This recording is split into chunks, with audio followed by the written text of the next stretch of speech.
Tintininiw, tintininiw. Alam ko nasa isip mo katinapay. Minus points na naman nga ako nito sa langit, kaya kayo na ang magbigay ng pangalan dito ha. Lagay nyo sa comment section, pili tayo ng maganda. Mabentang mabenta to, kaya today, isi-share ko sa inyo yung procedure at saka yung recipe. Kaya huwag na nating patagalin yan at simulan na natin.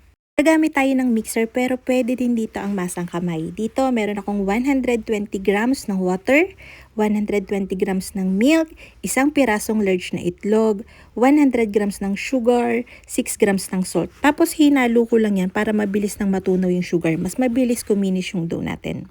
Dito meron akong 500 grams ng bread flour, Sun Moon Star ng Pilmico yung ginagamit ko, and 10 grams ng yeast, Permifan 2-in-1 yeast yung ginagamit ko. And then, bubuhayin na natin yung mixer. Magsisimula tayo sa low para hindi manabog yung mga flour. Tutuloy-tuloy natin yan. Ililipat ko sa medium kapag nabuo na siya ng dough. And then, after mga 5 minutes, ilalagay ko na yung 70 grams ng butter. Mimix ko na yan ngayon hanggang sa kuminis na yung dough. Dito sa planetary mixer, tumatagal siya ng 10 to 12 minutes. Basta makinis na yung dough, nakakapag-window pane na kayo. So, ang ginawa ko after sa mixer, binilog ko na yan and i-rest natin yung dough for 15 minutes. Kapag kasi na-relax na yung dough, mas madali na siyang i-portion, mas madali na siyang imolde. Tapos, after 15 minutes, ipoportion na natin yan. Kada isang piraso ng dough, nagtitimbang ng 50 grams. So, tinitimbang ko talaga yan. Yung dough natin na 500 grams ng flour, makakagawa ng 19 pieces.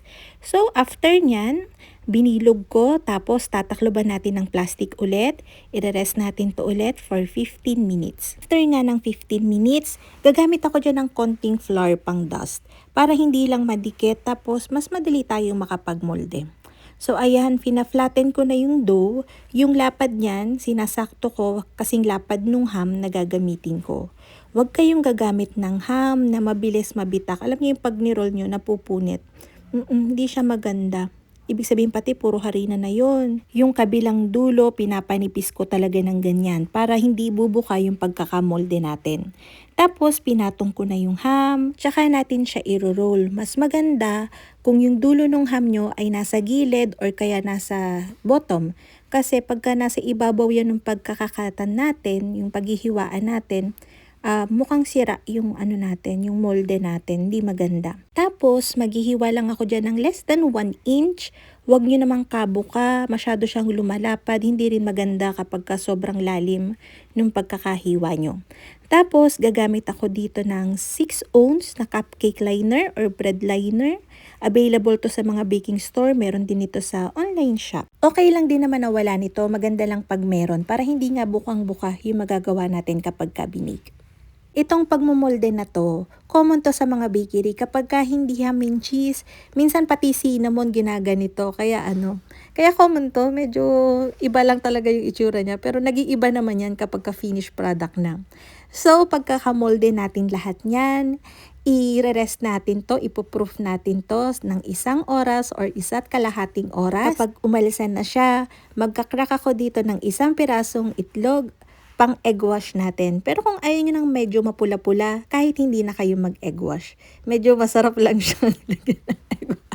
Ewan ko sa inyo. Pero nilagyan ko kasi ng egg wash. Gawa na magtatoppings ako dyan ng celery leaves. Gustong gusto ko yung amoy nito. Tsaka para may green na din. Maganda siyang tignan.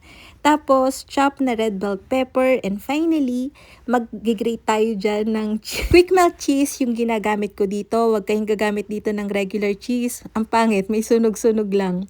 Then, ibibake ko to sa preheated oven, 170 degrees Celsius, for 18 to 20 minutes or